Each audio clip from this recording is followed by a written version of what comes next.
Another day, another dollar. Thank the Lord for another 24. God, I knew that was you. We talking about some old real stuff on my channel. Y'all know, if y'all been tuning into my videos, I'm only speaking on stuff that matters to people in the real world. I'm not talking about nothing irrelevant. I'm not talking about no BS over here. You know what I'm saying? It's a lot of fluff. It's a lot of people on here trying to sell you a dream. You know, they be putting up catchy little thumbnails just to try to get you to watch the video. Then you click on it. They ain't talking about shit. You know what I'm saying? I'm not doing none of that, man. I'm not trying to scam nobody, misconceive somebody. None of that, man. I'm speaking on real stuff that real people are going through every day, man. This one right here, we talking about how to grow through times of pain and tragedy. You know, everybody goes through stuff in real life. You know, I don't care who you are. I don't care how much money you got, how famous you are. We go through times where it's hard, you know, tragedy. We lose family members. People die. You may have lost your job. You may have got in a car crash, something crazy. Your husband left you. The wife leaving you. She's taking the kids. She's taking half of everything. Now you back sleeping on your parents' in your parents' basement, or you back in your childhood room. The kids of your mom, the kids, your mama. You know, she ain't trying to let you see the kids. Y'all going through a custody battle. You know, she being difficult. You know, you try to go pick the kids up and stuff, man. She got all this fluff. You show up with your new girlfriend, something like that, man. It's a problem. You know, you just trying to pick the kids up for the weekend and get your weekend with the kids, you know, man. It's always something that people go through, you know. But you got to be able to bounce back, and you got to have a strong mind to be able to push through that stuff. You know, we all suffer tragedies. You know, we lose family members, stuff like that, man. That's heartbreaking. You know, you never would have thought, especially when you lose somebody unexpectedly and it's untimely. You know, it's a part of life. You know, it's like the older I get, the more I realize, you know, that we only got so much time on this earth. You know, we all got to go one day. You know, I'm scared to die. I ain't even gonna hold y'all, man. You know, I'm like, man, I just the thought of it. You know, I get depressed sometimes, or it's like when I go to funerals, I'm like, man, I really don't want to be here, but I still go because it's like, you know, that helps me to stay humble and, you know, to realize that our time on this earth is only so much time that we give it. So you got to make the most of your time. You know what I'm saying? But the first thing, you know, when it comes to growing in times of pain and tragedy is to understand it's okay to cry, to grieve, to be sad. You know, I don't care what nobody say. It ain't about always trying to be tough, you know, being macho, just toughing it out, man. It's been times where I just fucking broke down and I cried. You know, it's been times where I'm like, man, I don't know what the hell I'm gonna do, man. I just sit there, or I may just sit in the car for hours smoking my cigar, just thinking, trying to figure out what I'm gonna do next, man. It'd be like, I don't even know what I'm gonna do. I'd be like, fuck, what the hell I'm gonna do now, man? You know what I'm saying? I just be sitting there, you know, and it's a part of the grieving process. You know what I'm saying? I've been to funerals and cried. Man, I done cried. It's been times, man, I done cried, man. There wasn't even nothing wrong. I ain't gonna lie to y'all. I was just like overcome with so much emotion. And it was like, man, I was just happy. You know what I'm saying? It's like I get so fired up sometimes and so emotional. I shed a tear or two, man. There ain't even nothing wrong, nothing sad. I just be like optimistic about life. Or I was like, man, this thing can really work. You know, it's working slowly but surely, and then be like, man, sometimes I got to let it out. You know, I ain't even going to hold y'all. But like I said, it's nothing wrong with crying, grieving, man. That's a part of the process. You know, I went to a funeral earlier this year, and it wasn't even for somebody I even knew. I never even had met the man. I just went for moral support, and I was there shedding tears, you know, because, you know, I was just paying my respects. You know, and what people were coming up to the podium to speak on this man's life and how he impacted them and stuff. It really moved me, man, you know, and it was like, that's a part of a funeral. You know what I'm saying? It wasn't like no fake tears. I'm just crying. I was like genuinely crying. You know, I was like, man, it was like a sad occasion. But, you know, when people got together afterward, you know, for the repast, it was cool, man. It was cool to meet some of the family members and stuff, just have good conversations and whatnot, man, and celebrate their loved ones' life that they had lost and whatnot. This is the next thing.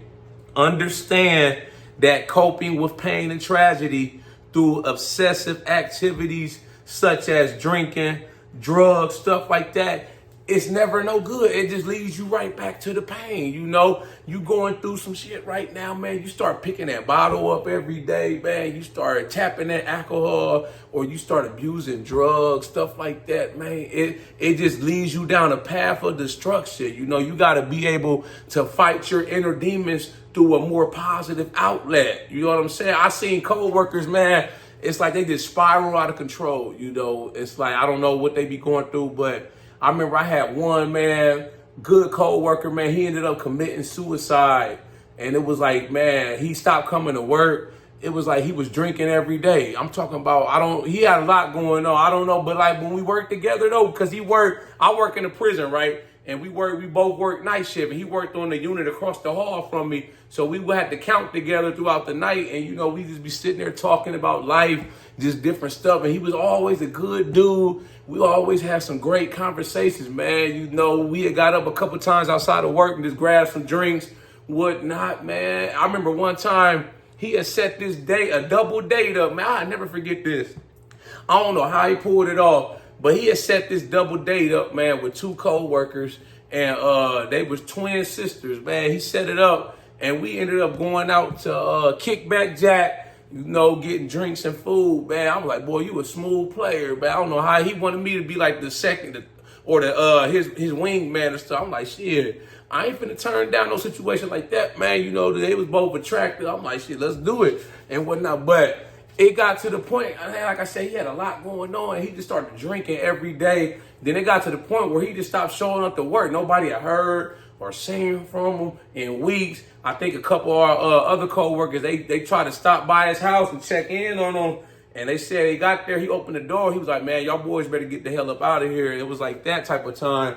And then it was like, I don't know, I just lost touch with it. I tried calling him a couple times to check in and whatnot, but next thing I know, I was walking into work. One of my coworkers like, yo, you heard about Elliot, man? He had moved back home to South Carolina. He ended up committing suicide. I said, man, that broke my heart, man. But that just goes to show you, man, the alcohol, the drugs, it may seem like a temporary solution, but it's never the way, man. It just makes the problem that much worse. You see what I'm saying? We see it with celebrities.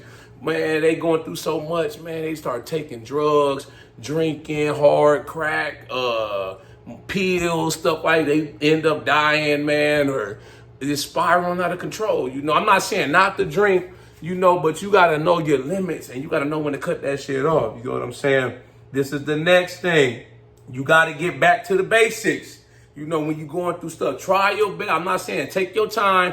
Everybody grieves differently. Everybody is more resilient than others. Some people can bounce back. I remember I read, who was that? I think it was C.T. Fletcher. He said, man, he had to go in there as a kid, and he had to be like the person that directed the funeral, his mom's funeral or something crazy like that.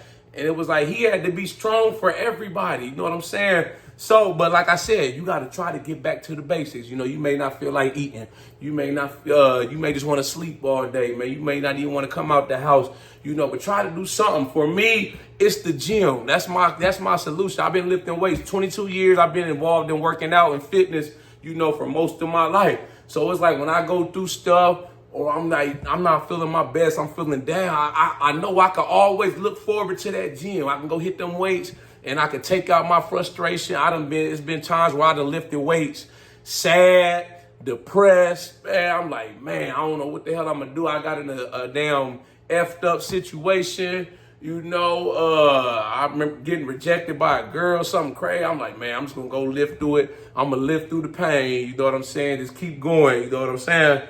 The next thing, try to make it a daily habit to meditate and brainstorm.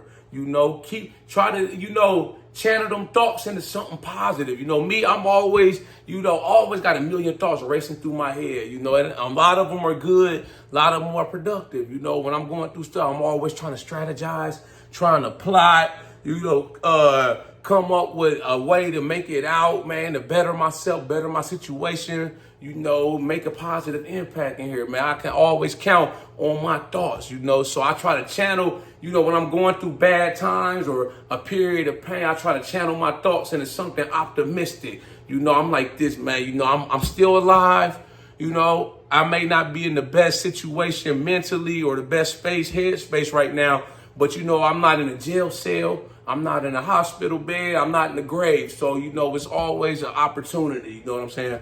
The next thing, understand time heals all wounds. No matter what you're going through, you just got to understand, man, some things just take time, and it may take a long time.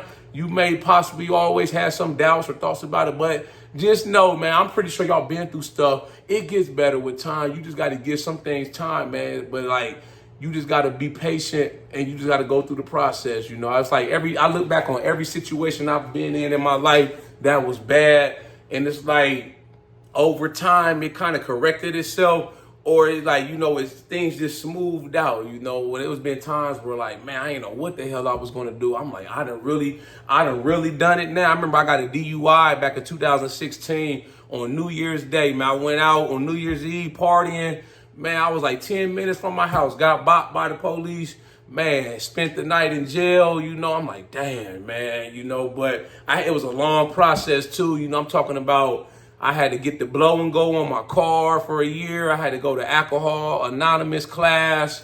I had to pay all this money for a lawyer, court fees, getting my license reinstated. It was just like, man, I was finally glad to be back, be done with that. That was like, 2016? That was about 9-10 years ago, but like I said, I don't look back on it, and it's like I could kind of learn from that lesson. And it's like, talk about it with y'all, you know what I'm saying? But then it was crap. I'm like, man, it was just a long process. I made a mistake. I realized that I made a mistake, and I had to pay the consequences. It's just part of life, man. We all make mistakes. Nobody's perfect. I'm not trying to sit on here and judge anybody or say I'm perfect, man. I mess up all the time. I cause a lot of bad too, man. I'm a man of fault, man. I can admit when I'm wrong. There's nothing wrong with that. You know what I'm saying? And the last thing though I want to leave y'all with on this video, man, is to try to stay busy living your life. No matter what you're going through, no matter how bad it gets, man, how traumatic, try to stay busy, man. Get busy living life, man. I tell people that all the time. You got to stay busy. You got to stay on the move. You can't stay stagnant. Keep growing, keep exploring, keep doing what you do, man. You're going to be all right, man. You're going to make it through it. I know it may be hard right now, and it's not going to be the first, and it ain't going to be the last. We all going to go through these periods, man. You just got to try to tough it out and do the best you can to make it to see another day. Y'all like this video, make sure you subscribe to my channel at The Ghetto Bodybuilder. Follow me on Instagram, TikTok at The Ghetto Bodybuilder. I got the merchandise for sale. Shop with me on my website. Y'all got any ideas or topics for future videos y'all want me to talk about? Drop a comment in the comment box. I'll get back with you as soon as I can. Y'all know how we coming. Let's get motivated.